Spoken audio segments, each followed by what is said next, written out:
వాస్తురీత్యా మీ ఇంట్లో ఉన్న ఎలాంటి నెగిటివ్ ఎనర్జీకైనా క్షణాల్లో రెమెడీ ఇవ్వబడును. మీ ఇంటికి ఎలాంటి డ్యామేజ్ లేకుండా తక్షణమే పూర్తి పరిష్కారం.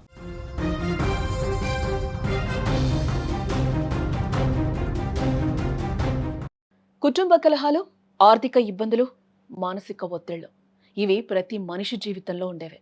కానీ తమకెదురైన కష్టాలకు పరిష్కారం వెతకాల్సింది పోయి కొందరు తల్లిదండ్రులు తీసుకుంటున్న అత్యంత దారుణ నిర్ణయాలు యావత్ సమాజాన్ని తీవ్ర దిగ్భ్రాంతికి గురి చేస్తోంది. ఆ సమస్యల భారాన్ని తమ అమాయక పిల్లల మీద మోపుతూ వారి ప్రాణాలను సైతం బలి తీసుకుంటూ ఉన్నారు.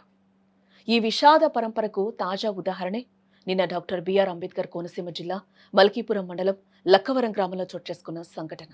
ఆ ప్రాంతానికి చెందిన ఫినాన్స్ వ్యాపారి షిరిగినేడి దుర్గాప్రసాద్ తీసుకున్న ఒక కఠిన నిర్ణయం అందరినీ కన్నీరు మున్నీరు చేస్తోంది.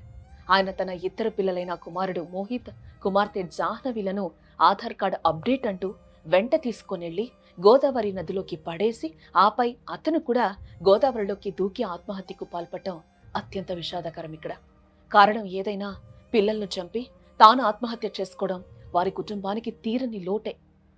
తమకు వచ్చిన కష్టాలకు పరిష్కారం వెతకాల్సింది పోయి నిస్సహాయులైన ఆ చిన్నారులను కూడా ఈ లోకం నుంచి దూరం చేయడం ఎంతవరకు సమంజసం? దుర్గాప్రసాద్ ఘటన ఒక్కటే కాదు, ఇలాంటి కుటుంబ ఆత్మహత్యలు రోజు రోజుకు పెరిగిపోతూ ఉన్నాయి. గత నెలలో హైదరాబాద్లోని బాలాజీనగర్ పిఎస్ పరిధిలో జరిగిన ఉదంతం కూడా అంతే కన్నీరు పెట్టించింది. భర్తతో గొడవలు రావడంతో సాయి లక్ష్మి అనే మహిళ తన ఇద్దరు కవలలను దారుణంగా హత్య చేసింది. ఆ తర్వాత ఆ తల్లి కూడా 3వ అంతస్తు నుంచి దూకి బలవన్మరణానికి పాల్పడింది. కేవలం చిన్న చిన్న గొడవలు ఎంత పెద్ద విషాదానికి దారితీసాయో ఈ ఘటన మనకు కళ్లకు కట్టినట్లుగా చూపిస్తోంది. ఈ హైదరాబాద్ నగరంలోనే మరో ఘటన కూడా చోటు చేసుకుంది. హుస్సేన్ సాగర్ సరస్సులో ఓ వివాహిత తన 2 ఏళ్ల కూతురుతో కలిసి దూకి ఆత్మహత్య చేసుకుంది. ఆమె కూడా కుటుంబ సమస్యల కారణంగానే ఈ నిర్ణయాన్ని తీసుకుంది. పాప వయసు కేవలం 2 ఏళ్లే. లోకమే తెలియని చిన్నారికి అప్పుడే 100 ఏళ్లు నిండిపోయాయి. కేవలం నగర ప్రాంతాల్లోనే కాదు, గ్రామీణ ప్రాంతాల్లో కూడా ఈ కుటుంబ కలహాలు ఎంతటి తీవ్రమైన క్రైమ్కు దారితీస్తున్నాయో నాగర్ కర్నూలు జిల్లాలో జరిగిన ఘోరం ఒక ఉదాహరణ అని ఇక్కడ చెప్పుకోవచ్చు. అక్కడ ఓ తండ్రి భార్యతో గొడవపడి తన 3 పిల్లలను బైక్పై తీసుకెళ్లాడు. ఆ తర్వాత వారిని నల్లమల్ల అడవుల్లో పురుగుల మందు తాగించి చంపేశాడు. పురుగుల మందు తాగినా ఎక్కడ బతికిపోతారోనని భయపడి వారిపై మళ్లీ పెట్రోల్ పోసి తగలబెట్టాడు. అలా దారి పొడవునా ఒక్కొక్క బిడ్డను చంపుకుంటూ వెళ్లి చివరకు ఆ తండ్రి కూడా ఆత్మహత్య చేసుకున్న పరిస్థితి. ఇంత దారుణమైన నిర్ణయానికి ఆ పిల్లలు చేసిన తప్పేంటి?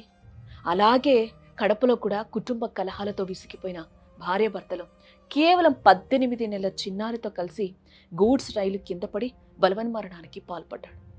ఈ ఘటనలన్నీ చూస్తుంటే తమకొచ్చిన సమస్యలను ఎదుర్కోవడానికి బదులుగా బలి పశువులుగా నిస్సహాయులైన పిల్లలను ఉపయోగించుకుంటున్నారేమో అనిపిస్తోంది.